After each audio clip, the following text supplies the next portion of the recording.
Hello, welcome to the Body Guy Reviews, where good movies rise and bad ones burn. Okay. Yes, I'm gonna be bluntly honest. Yes, this was honestly a random out of the blue Body Guy review episode I'm doing. Why? I'm just bored. So, now if you remember,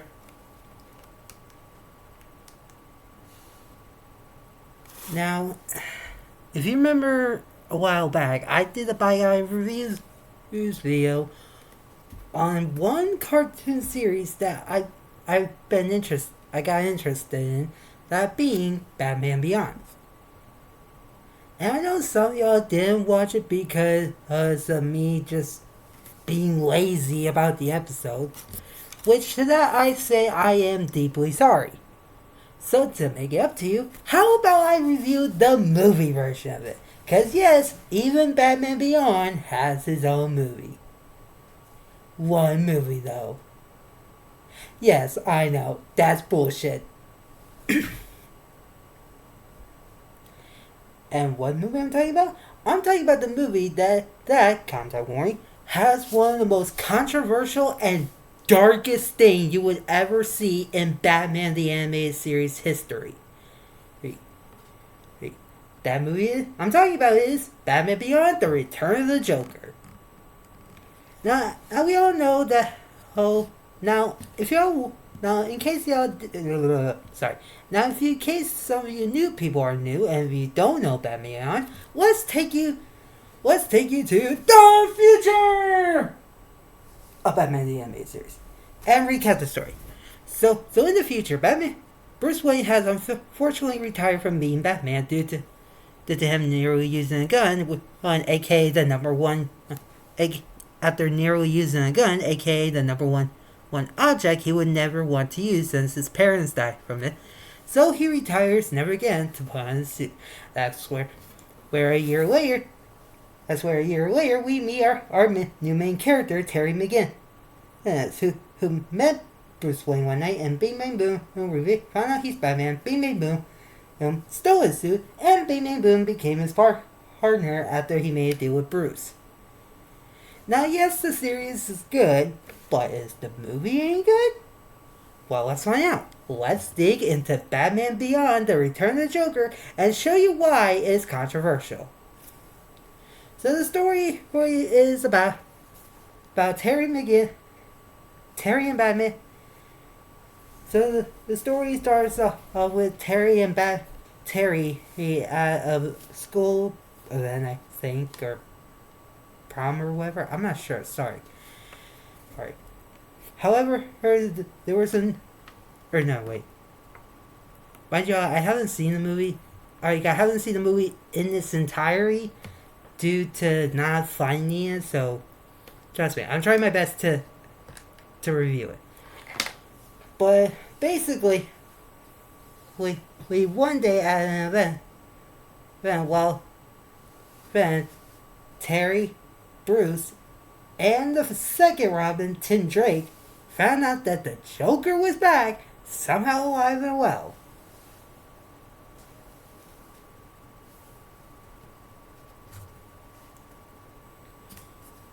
However,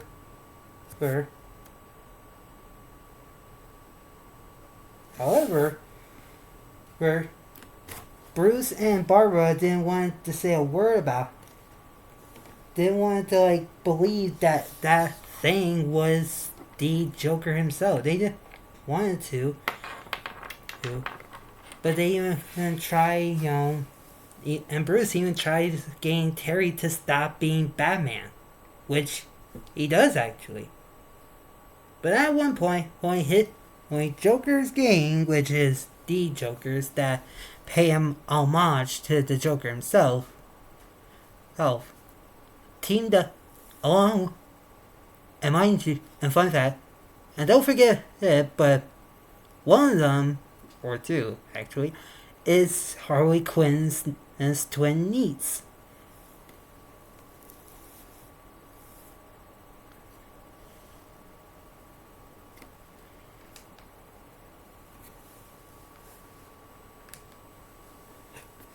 Sorry. and and and there was even one scene where they attacked Terry and well, Joker's gang attacked Terry in the bar that he was at while the Joker himself goes to Bruce's his Batcave and nearly kills him with Joker's toxic, which Terry cures him of. Then later, Terry meets Barbara, and she finally tells the story. Now, contact warning what you're about to hear, because trust me, it's gonna get dark here, right at this moment. Then, alright, there he is, because of Bruce nearly dying. So many years ago, Tim Drake was once on night search. However, one night, he unfortunately got kidnapped by Harley Quinn and Joker's goons. But then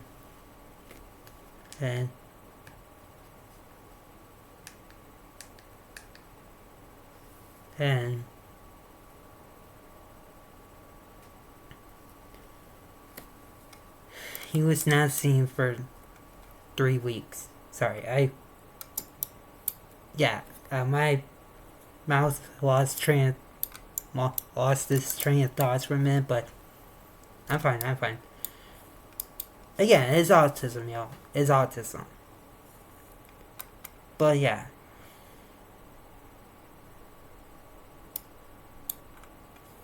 As you see. No, Terry. Oh, dude, since Bruce. And of course, Bruce was,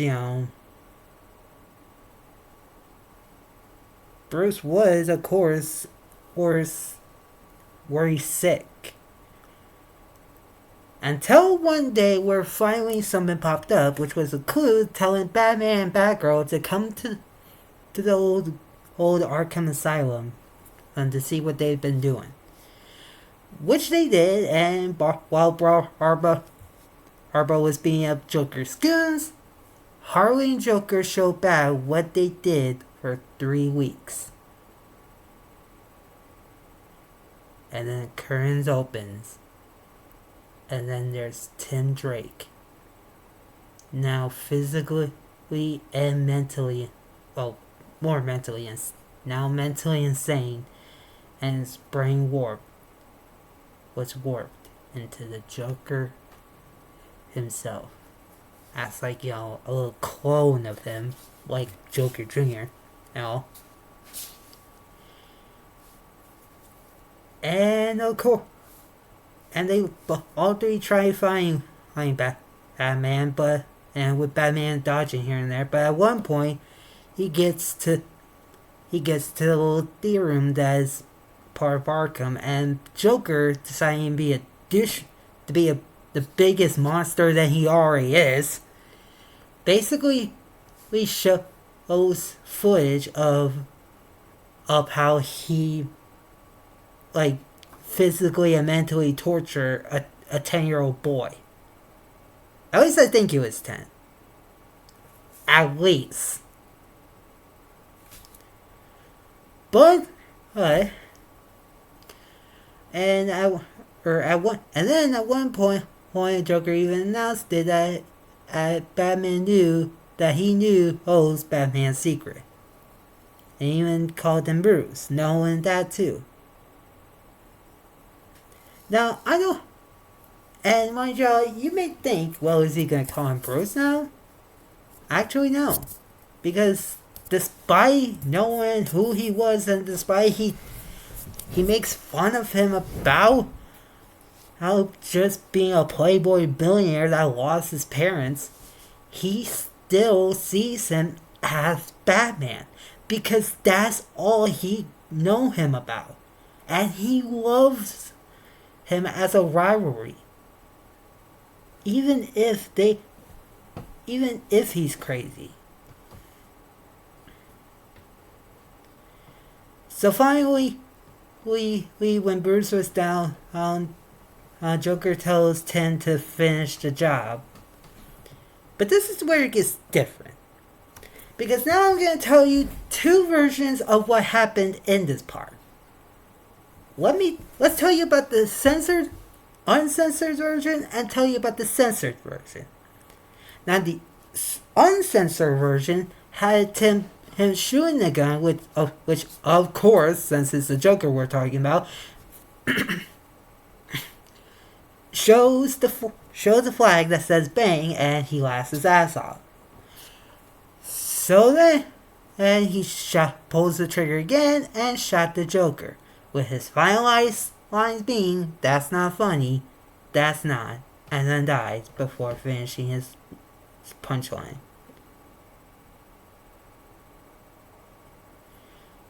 But in the uncensored version, which some of y'all might have seen if you watched Kids WB in the past and watch Batman Beyond the Return of the Joker on there, where in that version, instead of pulling the trigger, Tim actually tossed the gun away and then tackles Joker over to the torture chamber that he was kept in. But of course, or since this is the Joker,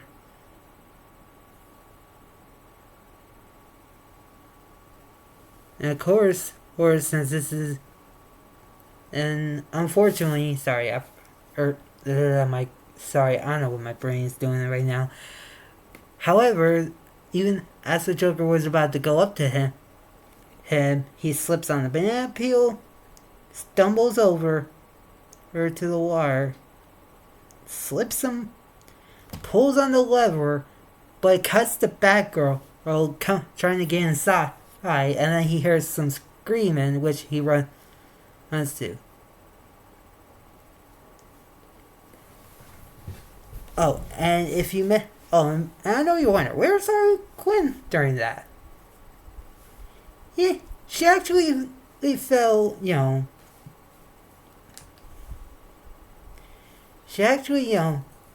fell straight,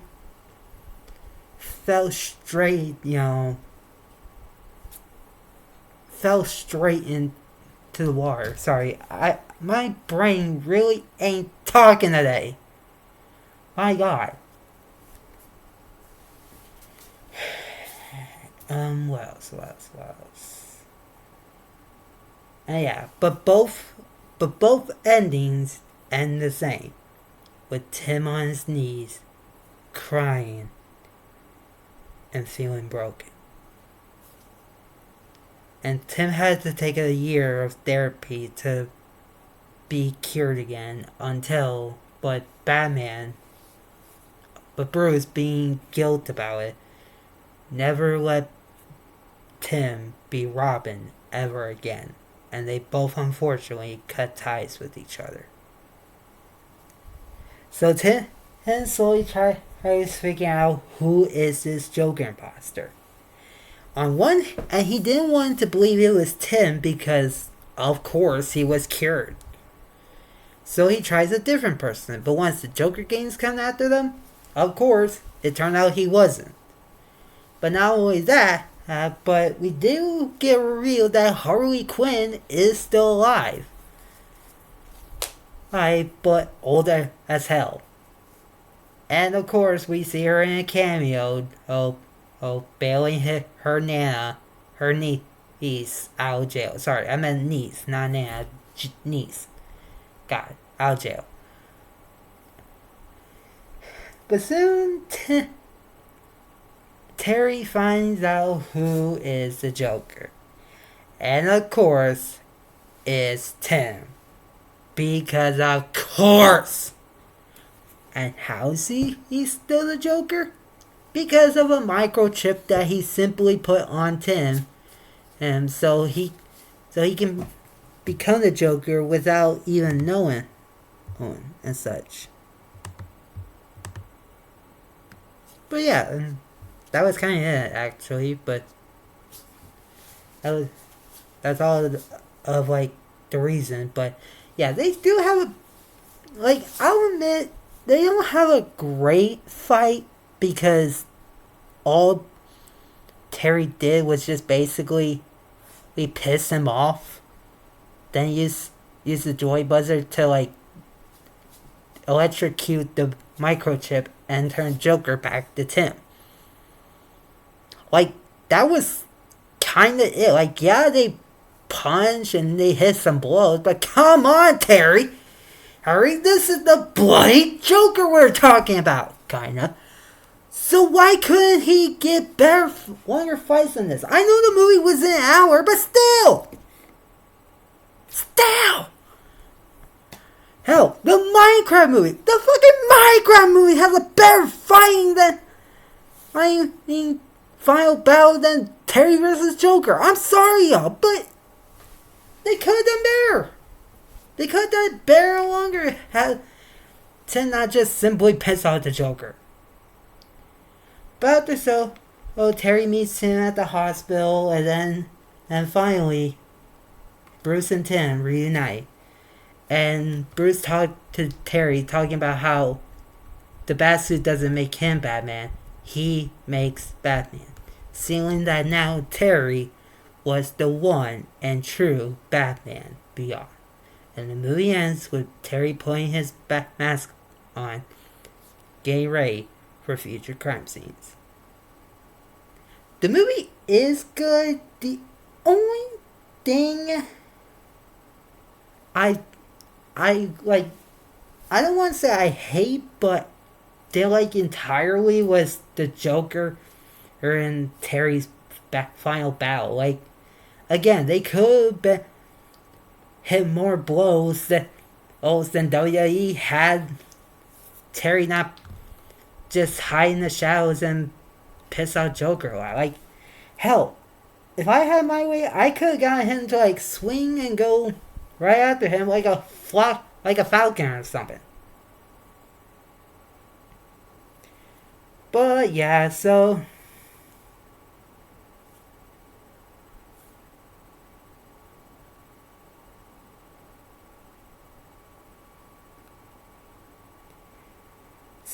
that's all there is. So thank you for watching, and before I go, even though I'm like I'm nearly a week late, I want to wish every autistic people out there a happy Autism Awareness Month. And please stay safe out there, autistic people.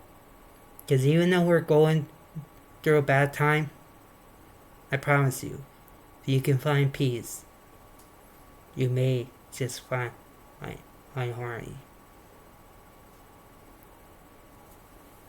Yeah. So, thanks for watching, and please like this video, leave a comment, and subscribe for more. And stay tuned for episode 78, right? Is it 78? No, 76 and 77, because I got an interesting movie duology that you are definitely gonna love. So, see you next time on the Bye Guy Reviews. Bye, y'all.